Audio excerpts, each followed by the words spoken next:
नमस्कार दोस्तों, विज्ञान और हम में आप सबका स्वागत है। आज इस वीडियो में हम जीवों के वर्गीकरण का पदानुक्रम को समझेंगे कि जीवों में किस प्रकार से उसको जगत में बांटा गया है, फिर फाइलम, क्लास, ऑर्डर, फैमिली में बांटा गया है। जैसे कि आप देख रहे हैं, मनुष्य के वर्गीकरण के इस स्तर को देखिए।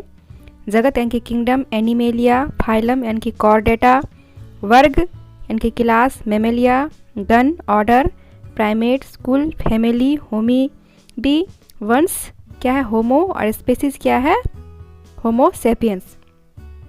तो आप जैसे यहाँ देख रहे हैं कि इस तरह से इसको बांटा गया है। ये किंगडम क्या है, फिर किंगडम को भी सब किंगडम में बांटा जाता है। फाइलम डिवीजन, सब फाइलम, क्लास, सब क्लास, ऑर्डर, सुपर ऑर्डर, सब order, family, super family, genera और स्पेसीज में फिर किसी भी जीव या जंतु को पौधों में या फिर जंतु को इस तरह से इसका वर्गीकरण किया जाता है। इसके पदानुक्रम को फिर स्टेप बाय स्टेप इसको रखा जाता है। तो चलिए आज इसको समझते हैं हम लोग। वर्गीकरण के स्तर, सबसे पहले किंगडम यानी कि जगत। यह वर्गीकरण का उच्चतम संवर्ग है। आधुनिक वर्गीकरण के अनुसार सभी जीवों को 5 जगतों में रखा गया है, यानी कि मोनेरा, प्रोटिस्टा, फंजाई, प्लांटी और एनिमेलिया। संघ यानी कि फाइलम, कुछ विशिष्ट गुणों वाले वर्गों को एक संघ में रखा जाता है। जैसे नोटोकॉर, तंत्रिका रज्जु एवं कोलोमद्रारे उपस्थित हो तो कई वर्गों को संघ कॉर्डेटा में भी रखा जाता है। मतलब इसमें विशिष्ट गुणों के आधार पर जीवों को एक साथ रखा जाता है। फिर आता है तीसरा क्लास, कुल समान गुणों वाले गणों को एक वर्ग में रखा जाता है। जैसे प्राइमेट गण, बंदर, गोरिल्ला, चिंपैंजी, मानव। और कार्निवोर गण यानी कि शेर, बाघ, चीता, बिल्ली, कुत्ता को वर्ग मेमेलिया में फिर रखा जाता है।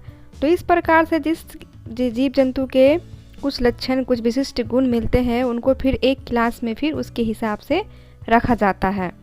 और हम लोग जानते हैं कि सबसे पहले तो 2 जगतों में बांटा गया है, एक प्लांट किंगडम और एक एनिमल किंगडम, है ना, एनिमेलिया किंगडम में। फिर उसके अंतर्गत बहुत सारे क्लासिफिकेशन किए गए हैं। एनिमल के भी बहुत सारे एनिमल को फिर बहुत सारे भागों में, बहुत सारे फाइलम, क्लास, ऑर्डर में रखा जाता है। क्लास के बाद फिर आता है ऑर्डर यानी कि गण। कई मिलते जुलते गुणों वाले कुलों को एक गण में रखा जाता है। जैसे पादपों के कुल होते हैं कॉर्नवेलियेसी, सोलेनेसी, पॉलीसोनियलेस में रखा गया है। इस प्रकार जंतुओं की फैलिडी एवं कैविडी गुणों को कार्निवोरा गण में रखा जाता है। फिर आता है कुल यानी कि फैमिली। इस पद में समान गुणों वाले वंशों को रखा गया है। कुल के वर्गीकरण का आधार पौधे की कायिक एवं जनन गुण होते हैं। जैसे पौधों के 3 विभिन्न वंश सोलेनम, पिटूनिया व धतूरा को सोलोनेसी ग्रुप में रखा गया है, कुल में रखा गया है। इस प्रकार जंतुओं के वंश पैंथरास, इनकी शेर, बाघ, चीता तथा फेलिस, बिल्ली को फेनिडी कुल में रखा गया है। इस प्रकार समान गुणों वाले वंशों को जो है उसको एक फैमिली में रखा गया है। उससे कहीं कहीं मिलते जुलते गुण होते हैं। फिर आता है वंश यानी कि जेनेरा। समान लक्षणों वाले जातियाँ वंश में रखी जाती है। एक वंश की जातियाँ दूसरे वंश की जातियों से भिन्न होती है। जैसे सोलेनम वंश में आलू, बैगन, टमाटर की जातियाँ रखी गई है।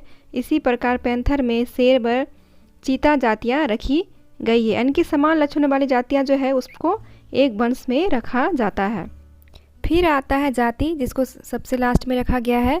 जाति जो है वर्गीकरण की मूल इकाई है।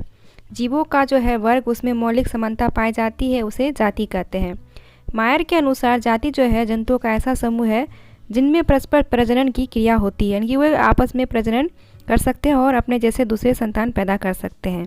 हम किसी भी एक जाति को दूसरी जाति से अकार्यीय विभिन्नता के आधार पर अलग कर सकते हैं। जैसे मैंजीफेरा इंडिका, आम सोलेनम, ट्यूबरसम, आलू जो है पैंथरा, लियो, शेर, इनमें इंडिका, ट्यूबरसम, लियो जाति के संकेत है।